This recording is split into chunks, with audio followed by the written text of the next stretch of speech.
Hello, I'm Lawrence Chard. Welcome to the Chards Coin and Bullion Dealer channel. And today we're going to be talking about 2024 Britannia coins. The Britannia is currently our most popular bullion coin. Has this always been the case? No, it definitely hasn't.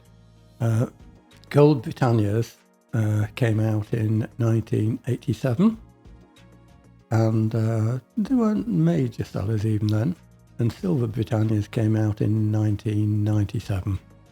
In 1967, Krugerrands were introduced, and for many years they were the world's most popular and best-selling bullion coin.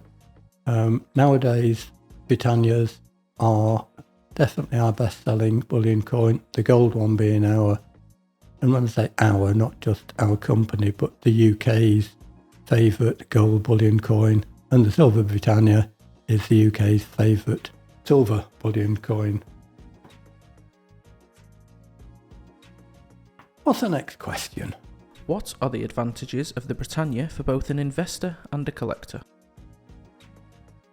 Britannias, they have the advantage that now, and probably since about after 2008, the Royal Mint have started producing them in volume and marketing them at quite competitive dealer distributor premiums, so they now can compete not only in the UK but on the world market. Most gold coins are exempt from VAT. Silver coins unfortunately aren't. They do attract VAT, which to my mind severely restricts their pure investment potential, although a lot of people still love them.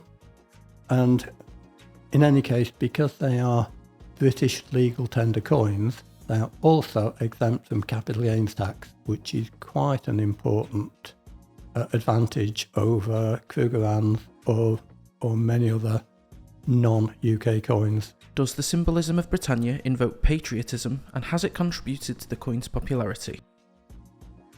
Da, da, da, da, da. Oh, that's the French national anthem, sorry. I guess that Britannia does pull up some patriotic feelings in a lot of people. I actually like the concept of Britannia. I also like the design of the coins. Whether it makes them more popular as a bullion coin or a collectible coin, I don't know. When you make a coin, it's important that people are able to recognise what it is, where it's from, what it's about, and it does work from that point of view. If you had £100,000 to spend, would you buy sovereigns or Britannias, gold or silver? Very good question. £100,000 I'd say to invest in these rather than to spend. You need a little bit more if you wanted to buy a monster box of gold ones, because they're packed in hundreds, so you'd need more like £160,000 to invest in a monster box. But otherwise, simple answer is, the Gold Britannias are a great way of investing in gold for two reasons. We've already mentioned the VAT exemption on almost all gold coins. With British gold coins, you get capital gains tax exemption as well. When it comes to silver, although I like Silver Britannias, and actually they're bigger, so it looks like you're getting more for your money. There you go.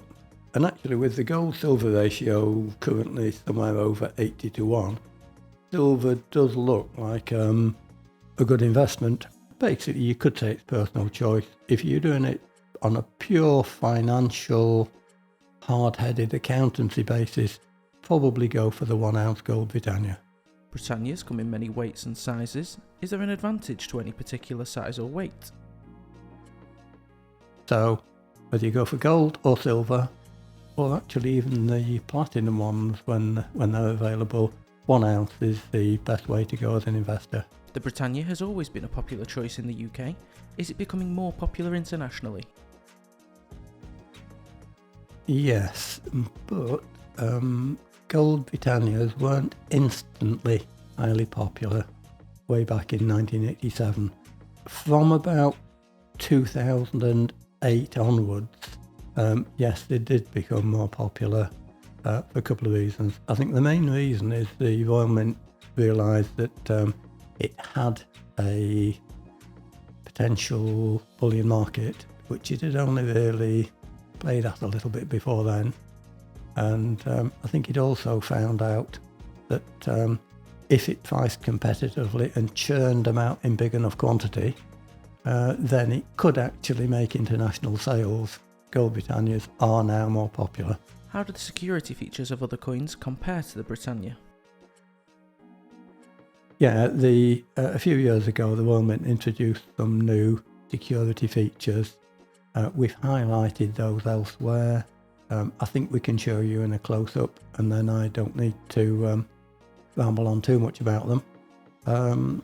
As it happens, I don't take much notice. It's a personal view. I think a little bit of a gimmick, but I'm not really knocking that because it does provide a differential. And yes, I am aware that a few other mints have actually introduced small design features, Vivi-type marks. Why do you think the Proof Britannia is not as popular as the Proof Sovereign? I think the answer lies largely in history and heritage. Gold sovereigns were first produced in 1489, so even I don't remember that far back. If a collector wants a very nice example of a sovereign, yeah, it's very nice to have a proof one that shows how good they can look. With Britannias, it's different. Gold Britannias and silver Britannias have never been a circulation coin. That really means that it doesn't have the same historical heritage kind of or numismatic interest. So there aren't that many collectors for Britannias compared with sovereigns. Who would you recommend a customer buys a Britannia from?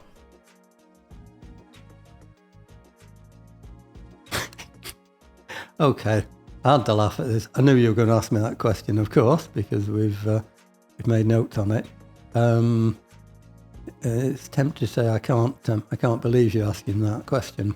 I'm going to have to refer to my list, and the auto queue isn't working. Can you get that fixed, by the way? So you could choose one of the longest, in fact, probably the longest established coin and bullion dealer in the UK. Alternatively, you could go for the dealer with the friendliest and most helpful customer service team. You could go for the most ethical and honest coin and bullion dealer in the UK. You could go for a dealer who won't try to upsell you with rare coins at rip-off prices. It's called by the way. You could go for the coin and bullion dealer with the most informative website. You could go for the coin and bullion dealer with the most transparent pricing. You'll find, for example, that we've got our percentage premium on most of our products. You could go for somebody who is a real dealer that actually buys and sells and has been doing it for years, and not just somebody who's a retail distributor or a coin marketing company. You could go for a dealer with bricks, with an actual premises that you can go and visit. You're allowed in. You do have to make an appointment to come and see us these days because we're so busy and we have to schedule it in. I've got bricks, we have got a showroom, it is our office, you can see it, touch it, feel it, you can probably lick it if you fancy that, needs a clean. But we've always been bricks and we're now bricks and clicks. The answer to all of those happens to be Chards in Blackpool, that's us. Shouldn't surprise anybody, should it? Because if we weren't the best bullion dealer to buy from in the UK, we'd actually do something about it. And we'd end up hopefully being the best one. What's the biggest deal size Chards can handle? Well, again, you can't be serious, really. The smallest size we'll do is one piece of whatever it is you happen to want to buy. The biggest, we don't set a limit. The sky's the limit, really. How much money have you got? How much cash have you got? How many coins do you want to buy? What do you want to invest? There's no limit on the deal. I have a bonus question, and this is a question for the viewers and listeners. What do you think of the show so far? I am inviting your comments. If you all say rubbish, well, put it down in the comments below. If you want to say, hey Lawrence, get your teeth fixed, or where do you get that snazzy shirt? You can say what you like. We're not easily offended. We like to interact. We'll try and actually respond to any comments people make down there. And don't forget, you could subscribe to us, you can like us, we don't mind any of that. But if it's rubbish, you can give us a thumbs down and say rubbish. I hope you don't. I hope it's all good. And as I think some Disney character said, that's all, folks.